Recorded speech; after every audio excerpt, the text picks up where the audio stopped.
Full Moon sale ಬೆಳಗ್ಗೆ 9 ಗಂಟೆಯಿಂದ ರಾತ್ರಿ 12 ಗಂಟೆವರೆಗೆ ಆಗಸ್ಟ್ 28 ಒಂದು ದಿನಕ್ಕೆ ಮಾತ್ರ. ಕ್ಲಬ್ ರೈಡ್ ಆದಂತ ಬಳಿಕ ಯುಟಿ ಖಾದರ್ ಏನ್ ಹೇಳ್ತಾ ಇದ್ದಾರೆ, ಕ್ಲಬ್ಗೆ ಬರುವಂತವ್ರು ಸೂಟ್ ಹಾಕಿದಾರಾ ಇಲ್ವಾ ಅನ್ನೋದು ನೋಡೋದಲ್ಲ, ಕ್ಲಬ್ನಲ್ಲಿರುವಂತ ಕಿಚನ್ಗಳನ್ನ ಅವ್ರು ನೋಡ್ಕೊಳ್ಬೇಕು. ಇದು ವಾಸ್ತವ ಕೂಡ ಅವ್ರು ಹೇಳಿರುವಂಥದ್ದು. ಬಹಳಷ್ಟು ಕ್ಲಬ್ನಲ್ಲಿ ನಿಮಗೆ ಸೂಟ್ ಹಾಕಿಲ್ಲ ಅಂದ್ರೆ, ಶೂಸ್ ಹಾಕಿಲ್ಲ ಅಂದ್ರೆ ಎಂಟ್ರಿ ಇರಲ್ಲ. ಲಕ್ಷ ಅಂತೇಳಿ ನಾನು ಆಗ್ತಾನೆ ಹೇಳ್ದಂಗೆ ಮೆಂಬರ್ಶಿಪ್ಪಿಗೆಲ್ಲ ಹಣ ತೆಗೆದುಕೊಂಡಿರ್ತಾರೆ, ತಗೊಳ್ಳಿ. ಬಟ್ ಅಟ್ಲೀಸ್ಟ್ ಒಳಗಡೆ ಇರುವಂಥ ಕಿಚನ್ ಎಷ್ಟು ನೀಟಾಗಿ ಮೇಂಟೈನ್ ಮಾಡ್ತಿದ್ದಾರೆ ಅದು ಪ್ರಶ್ನೆ ಅಲ್ವಾ ಇಲ್ಲಿ. ಮೊದಲು ನಿಮ್ಮ ಆದ್ಯತೆ ಕ್ಲಬ್ನ ಕಿಚನ್ ಹೇಗಿದೆ ಅನ್ನೋದು. ಮುಂದಿನ ವಾರ ಹೋಟೆಲ್ ಹಾಗೆ ರೆಸ್ಟೋರೆಂಟ್ ಸಂಘದ ಸಭೆ ಇದೆ, ಸಂಘದವ್ರ ಜೊತೆಗೆ ಸಭೆ ನಡೆಸಿ ನಿರ್ದೇಶನವನ್ನ ಕೊಡ್ತೀವಿ ಅಂತಲೂ ಕೂಡ ಹೇಳಿದ್ದಾರೆ. ಈಗ ಆಲ್ರೆಡಿ QR ಕೋಡನ್ನು ಜಾರಿಗೆ ತಂದಿದ್ದೀವಿ.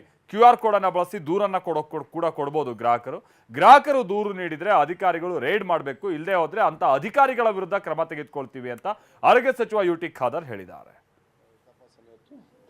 ಮಾಡಿದ್ದಾರೆ. ಬೇರೆ ಬೇರೆ ಹೋಟೆಲ್ ಇರಲಿ, ಇವತ್ತು ನಮ್ಮ ಕ್ಯಾಂಟೀನ್ಸ್ ಇರಲಿ, ಸಂಸ್ಥೆಯಲ್ಲಿ ಹಲವಾರು ಕ್ಲಬ್ಗಳು ಕೂಡ ಇವತ್ತು ತಪಾಸಣೆ ಇವತ್ತು ಮಾಡಿದ್ದಾರೆ. ಅದಕ್ಕೆ ಕ್ಲಬ್ಗೆ ಬರುವಾಗ ಚಪ್ಪಲ್ ಹಾಕಿದಾನ, ಶೂ ಹಾಕಿದಾನ, ಅಥವಾ ಲುಂಗಿ ಇಟ್ಟಿದ್ದಾರೆ ಅಥವಾ ಸೂಟು ಹಾಕಿದಾನ ಅಂತ ನೋಡೋದಲ್ಲ, ನಿಮ್ಮ ಕಿಚನನ್ನು ಸ್ವಲ್ಪ ನೋಡಬೇಕಂತ ನಾವು ಇವತ್ತು ಹೇಳಲಿಕ್ಕೆ ಬಯಸ್ತೇವೆ. ಅದು ಇಂಪಾರ್ಟೆಂಟ್.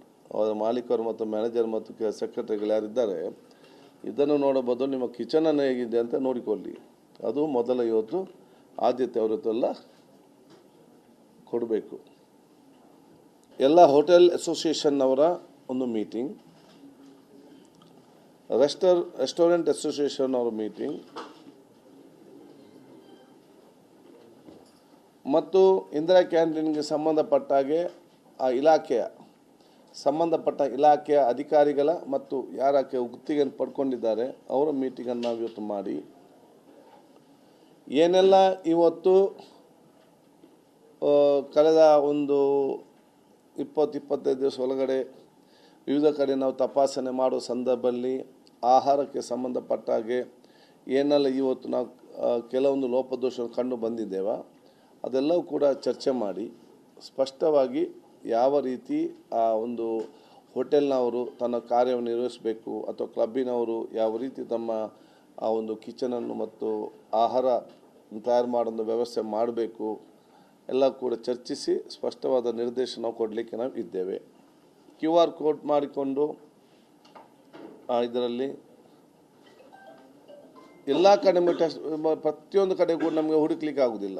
ಸೊ ಯಾರಾದರೂ ಕಸ್ಟಮರ್ಸ್ ಹೋದರೆ ಅವ್ರಿಗೆ ಏನಾದರೂ ಸ್ವಲ್ಪ ಮಟ್ಟಿನ ಅದರಲ್ಲಿ ಸಂಶಯ ಬಂದರೆ, ಅದು ಸ್ಮೆಲ್ಲಲ್ಲಿರಲಿ, ಅವ್ರ ಪ್ರಿಪ್ರೇಷನಲ್ಲಿ ಇನ್ನೊಂದಿರಲಿ, ತಕ್ಷಣ ಅದಕ್ಕೆ ಅವ್ರೇನಾದರೂ ನಮಗೆ ಆ QR ಕೋಡ್ಗೆ ಆ ಸ್ಕ್ಯಾನ್ ಮಾಡಿ ಕಳಿಸಿದರೆ ಆ ಅಧಿಕಾರಿಗಳು ಅವ್ನು ಹೋಗಲೇಬೇಕು, ಅಲ್ಲಿ ಸ್ಯಾಂಪಲ್ ತಗೊಳ್ಳೇಬೇಕು, ಅದನ್ನು ಕಳಿಸಲೇಬೇಕು. ಕಳಿಸದಿದ್ದರೆ ನಮಗೆ ರೆಕಾರ್ಡ್ ಬರ್ತದೆ, ಎಷ್ಟು ಕಂಪ್ಲೇಂಟ್ ಬಂದಿದೆ, ಇವರು ಎಷ್ಟು ಕಡೆ ಹೋಗಲಿಲ್ಲ, ಯಾಕೆ ಹೋಗಲಿಲ್ಲ ಅಂತ ಹೇಳಿಕೊಂಡು ಅದನ್ನು ವೆರಿಫೈ ನಾವು ಖಂಡಿತ ಮಾಡಿ ಇವತ್ತು ಮಾಡುವಂಥದ್ದು. ಅದಕ್ಕೆ ಯಾವ ಒಂದು ಬಾರ್ ಕೋಡ್ನ ಅವಕಾಶ ನಾವು ಇವತ್ತು ಕಸ್ಟಮರ್ಸ್ಗೆ ಕೊಟ್ಟಿದ್ದೇವೆ ಅದರ ಪ್ರಯೋಜನ ಯಾರು ಪಡ್ಕೊಳ್ಬೇಕು?